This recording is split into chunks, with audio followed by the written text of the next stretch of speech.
Eu existo. Vocês ouvem meus áudios ali no grupo da Brasel. Eu não sou uma inteligência artificial, eu realmente existo de carne e osso.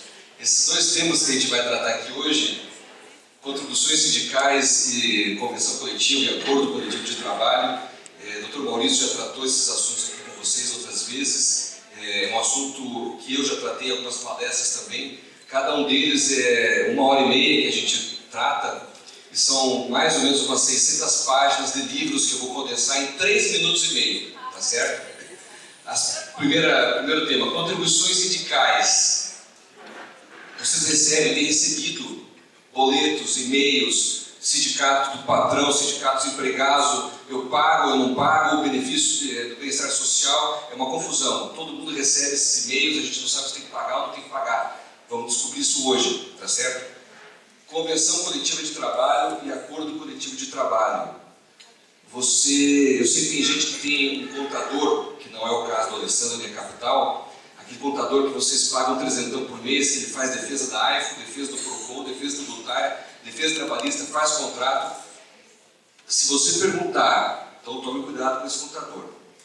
Agora, se você perguntar para esse contador a diferença de convenção coletiva de trabalho para acordo coletivo de trabalho e ele falar, veja bem, fuja, é um passivo trabalhista, não são a mesma coisa, são diferentes. Acordo coletivo de trabalho e convenção coletiva de trabalho são situações bem diferentes que nós vamos tratar aqui hoje. Existe um fio condutor desses dois temas, e o fio condutor se chama sindicato. Fala o nome, dá frio, você quer matar, sindicato pelego, recebe, não faz nada, é por aí mesmo. Eu vou esquecer um pouco do juridiquês, nós estamos numa aula de faculdade de Direito, então algum advogado aí me perdoe que eu vou utilizar termos bem mais simples.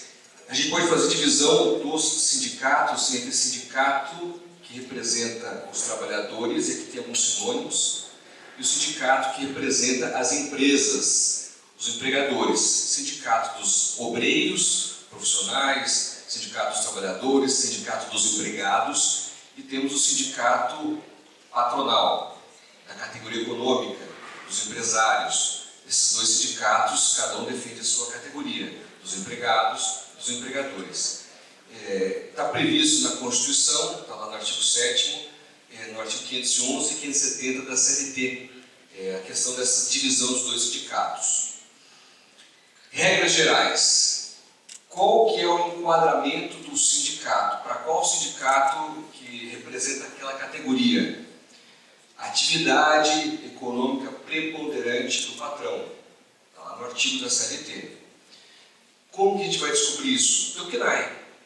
Se está lá comércio de alimentos, então é o comércio de alimentos, o CNAE principal. Se está lá, e daí dentro do comércio de alimentos nós temos uma variedade, né? Pizzaria, hamburgueria, lanchonete, etc, etc. O problema acontece, como eu sei que tem alguns aqui, empreendedores, que tem uma padaria, panificação, e daí, qual que é o teu CNAE principal?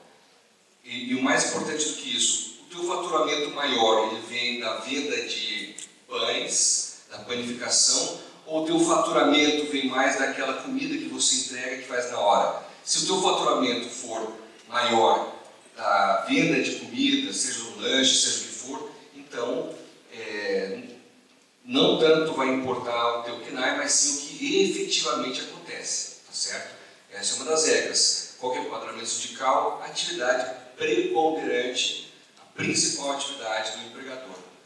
Outra regra básica no Brasil, existe esse troço chamado unicidade territorial, está lá na Constituição Federal. No Brasil, dentro de um município, só pode existir um sindicato que representa aquela categoria. Nos Estados Unidos é diferente.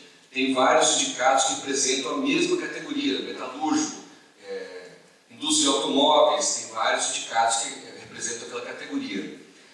Vou até fazer um parênteses, tem 2 filmes bem interessantes que tratam do sindicalismo nos Estados Unidos. Um deles se chama Hoffa, que é o Jack Nicholson que interpreta o Jimmy Hoffa, que foi um líder sindical muito grande, muito importante. E aquele outro filme, O Irlandês, com Robert De Niro, que é o irlandês, e o Al Pacino, que é o Jimmy Hoffa também. Então eles tratam fortemente essa questão do sindicalismo, para vocês verem que não é só no Brasil, nos Estados Unidos também o sindicalismo lá é forte, tá certo? E tem aquela história de Detroit, que era uma cidade pujante, década de 60, 70, 80, as grandes maiores montadoras de automóveis estavam lá, GM, Ford e Dodge Chrysler, e por conta também do sindicalismo, dessa divisão entre os sindicatos, concorrência entre os sindicatos, acabou com a cidade. Esses aqui são os dois sindicatos que representam a nossa categoria, o Sinde Hotéis, Sindicato dos Trabalhadores, e o Serra é o Sindicato Empresarial de Hospedagem e Alimentação. Então esses são os dois sindicatos da nossa categoria. A Brasel, a Associação Brasileira de Entretenimento e Lazer, Gastronomia, Alimentação Fora do Lar, são esses dois sindicatos que nos representam. E é a partir deles que nós temos que entender o que vai acontecer. Fontes legais de custeio. Os sindicatos eles precisam sobreviver. Tem a estrutura física deles, o imóvel, luz, computador, tem gente trabalhando ali dentro, então eles precisam ter, de alguma forma, custear aquilo ali. Nós temos essas 4 fontes legais de custeio.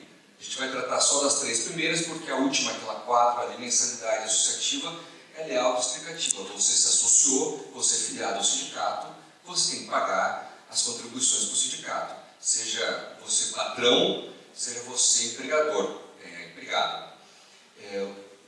Você, sendo empregador, você vai ter que lidar com o sindicato. Ele está aí, então não tem como fugir, nós temos que encarar o sindicato. Contribuição sindical, está lá no artigo 578 da CLT, contribuição confederativa e contribuição assistencial. Então, basicamente, são 3 contribuições que estão previstas na legislação. A gente vai tratar rapidamente delas. A contribuição sindical, que antes era chamado tal do imposto sindical, era aquele que tinha lá um dia de trabalho ao ano que o empregado pagava, e o empregador, o patrão, pagava de 0 a 8% do capital social. Ele era obrigatório, você lembra, lá em março, pegava um dia de salário, mandava para o sindicato, fazia o pagamento via Caixa Econômica. Veio a reforma trabalhista e alterou o artigo 578 da CLT. A advogado adora letrinhas miúdas, por isso eu coloquei letras miúdas. Contratos, os advogados sempre gostam das letrinhas miúdas. O que nos importa aqui? Prévia e expressamente autorizadas. A reforma trabalhista veio e alterou esse artigo e colocou essa expressão, prévia e expressamente autorizadas. Quer dizer o quê? Aquele imposto que antes era obrigatório, independentemente de você gostar, querer ou não, participar dos sindicatos, estar afiliado ou não, ele deixou de ser obrigatório, porque ele tinha que ter uma autorização prévia e expressa, tanto do empregado quanto do patrão. Então, você empreendedor, você empresário, para que o sindicato cobrasse esse imposto de você, tinha que você autorizar, expressa, individualmente e de forma anterior à instituição da convenção coletiva que determina esse pagamento. Isso quer dizer o quê? Acabou. Acabou o imposto, ninguém mais paga. Nenhum empregado vai assinar uma cartinha falando: patrão, pode descontar do meu salário um dia do ano que eu quero pagar para o sindicato. Então, acabou com o sindicato, não existe mais. Então, a carta de cobrança que o pessoal recebeu por e-mail, nós vamos ligar. Calma, não antecipe. Esse artigo, essa alteração que teve na CLT foi levada para o Supremo. E o Supremo falou: esse artigo é constitucional, está tudo certo. Então, este imposto de contribuição sindical, ela não é obrigatória mais. Essa decisão do Supremo ela é definitiva, não cabe mais recurso, está resolvido. Beleza? Então, esse nome, contribuição sindical, imposto sindical, não existe mais. Não precisa pagar. Contribuição confederativa, eu ouvi um porém, nós vamos chegar lá. Contribuição confederativa, está lá na Constituição, fala exatamente esse nome, Constituição Confederativa. Teve uma grande discussão, foi para o Supremo tinha editado uma súmula 666, número da besta. Foi muitas discussões até que o próprio STF definiu e editou essa súmula vinculante número 40, que diz o seguinte: a contribuição confederativa que está lá no artigo 8º da Constituição somente é obrigatória para os filiados. Então, a contribuição confederativa também não é obrigatória, só para quem é filiado ao sindicato. Súmula vinculante do STF, isso não vai alterar. O outro imposto que a gente tinha tratado, esse aqui, contribuição sindical, como eu falei, uma decisão definitiva, não tem como voltar, tá certo? Esse aqui, como tem essa súmula vinculante do STF, é muito, muito improvável que também altere, mas, e sempre há um mas. Contribuição assistencial, está lá no artigo 513, a linha E da CLT. Ele também tem outros nomes: taxa negocial, contribuição assistencial, taxa assistencial, enfim. Ele sempre está previsto na CLT, aquela taxa que você está prevista, inclusive na nossa convenção coletiva, que fala, olha, para ajudar no custeio das negociações tem que pagar X reais, tarará, tarará. Essa contribuição sempre foi facultativa. Está definido lá no TST, não foi para o STF esse julgamento. O TST é o órgão máximo julgador das questões trabalhistas, e lá está definido, né? No TST definiu-se que é uma cobrança facultativa. Mas esse assunto foi levado lá para o Supremo. O Supremo, há um ano atrás, mais ou menos, ele tinha decidido que era facultativa, mas entraram com um recurso chamado embargos de declaração, que não é recurso cabível para isso, e eles estão revendo a posição. Tanto o ministro Luiz Barroso quanto o Gilmar Mendes, que eram dizendo anteriormente que era facultativo, eles pensaram bem e falaram, puxa, mas o sindicato está faltando dinheiro para o sindicato. Depois da reforma do sindicato tem mais dinheiro. O que nós vamos fazer? Essa contribuição aqui, ela pode ser sim obrigatória. Vamos impor em vocês. Mas hoje não é. Hoje, dia 30 de agosto, não é.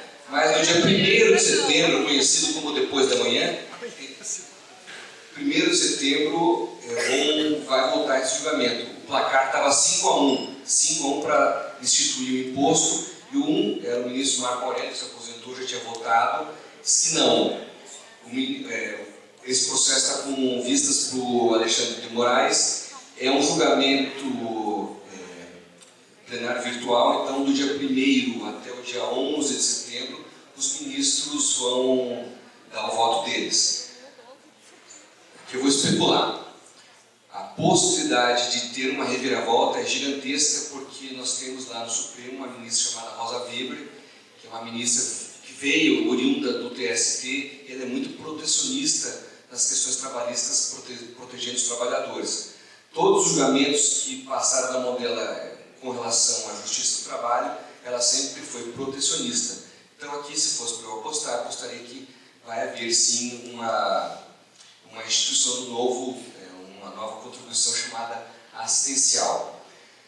Tem na nossa convenção essa contribuição, os valores R$108 para o sindicato, R$108 por empregado do sindicato patronal e R$50 por empregado para o Sindel-10. Mas temos que aguardar, ver o que vai definir, como que o Supremo vai modular essa questão de como que vai ser o pagamento, quanto que vai ser, a partir da próxima convenção, da convenção anterior. Beleza?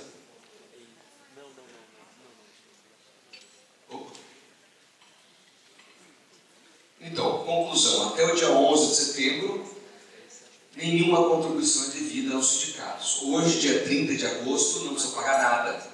Você recebeu o e-mail, você pode simplesmente deletar ou falar, não vou pagar. E não precisa pagar mesmo. Isso se você não for filiado. Se você for filiado ao sindicato ou Serra, você tem que pagar as contribuições. Hoje em dia, repetindo, só tem que pagar qualquer tipo de contribuição ao sindicato aquelas empresas e aquele trabalhador que for filiado ao sindicato. Beleza? Como é que está o tempo aí, Luciano? 3 minutos? Convenção coletiva de trabalho e acordo coletivo de trabalho não são sinônimos. Se o teu contador não sabe a diferença, troque, por favor.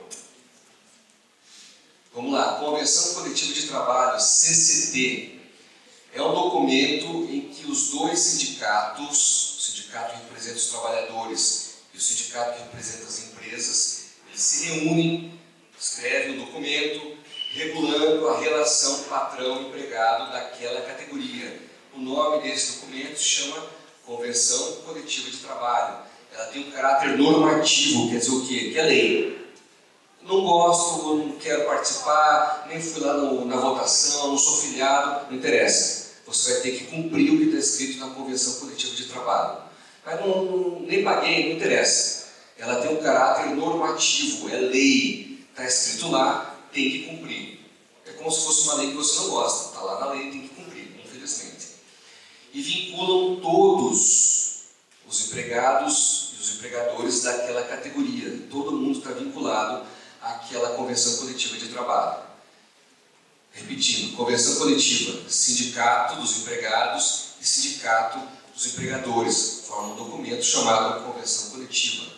Está aqui uma fotinho delas. Convenção coletiva, sindicato de hotéis, sindicato dos trabalhadores. Está lá no sistema mediador do Ministério Público do Trabalho, está lá armazenada. Acordo coletivo de trabalho. Vamos lá, é diferente. É um documento firmado entre o sindicato dos trabalhadores e a sua empresa. Não é mais o sindicato dos empregadores. É um documento firmado entre o sindicato dos trabalhadores e a sua empresa. Ele tem as suas especificidades. Por exemplo, dia 7 e 8 de setembro, semana que vem, é um feriado, quinta e sexta. Você vai falar o seguinte: puxa vida, quinta e sexta são dias bons, eu quero abrir na quinta e sexta, mas não quero pagar 100% do adicional, porque é um feriado.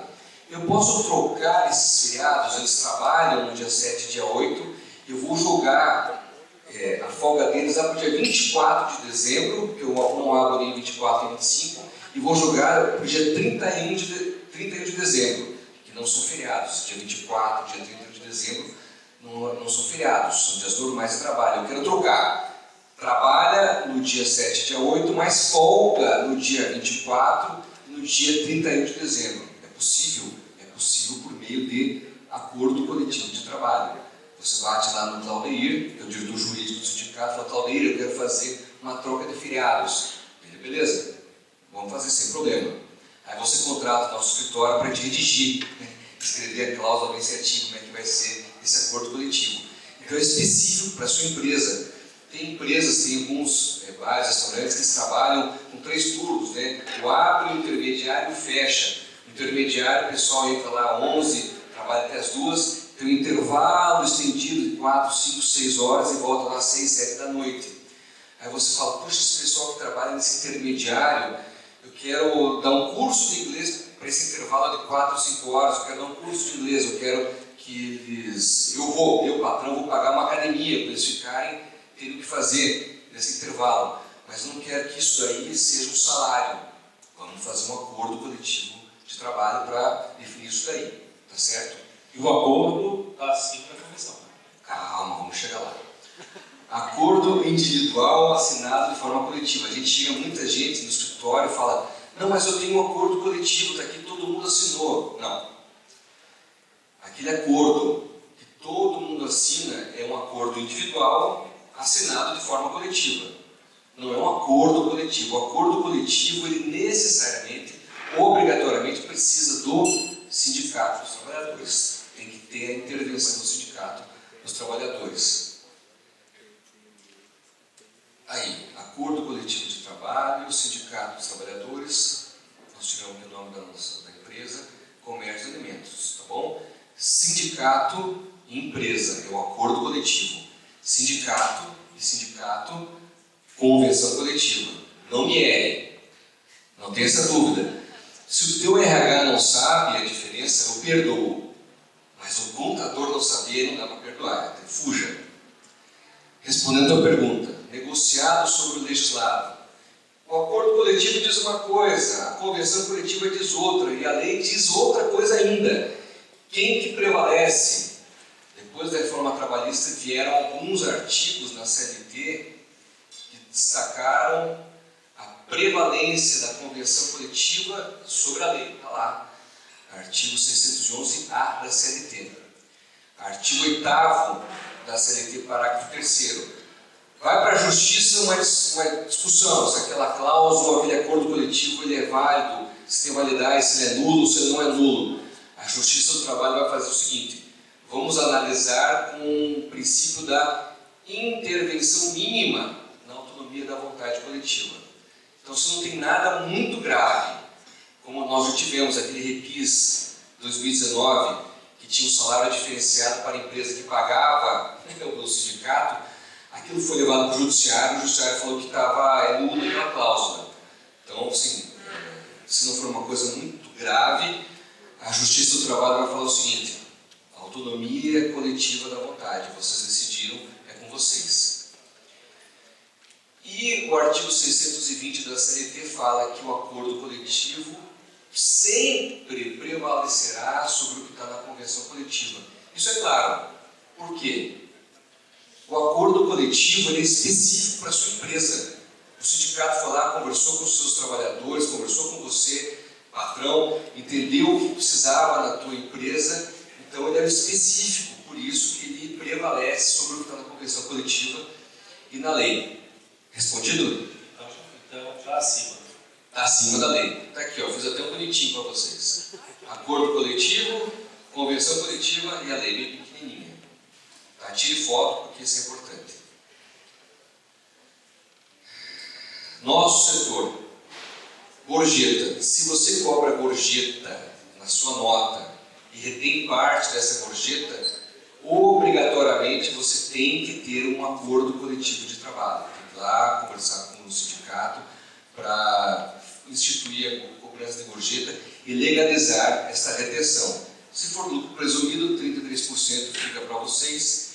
Se for do simples, 20% que é arrecadado de gorjeta fica para a empresa, tá certo? Para poder fazer isso, tem que ter um acordo coletivo.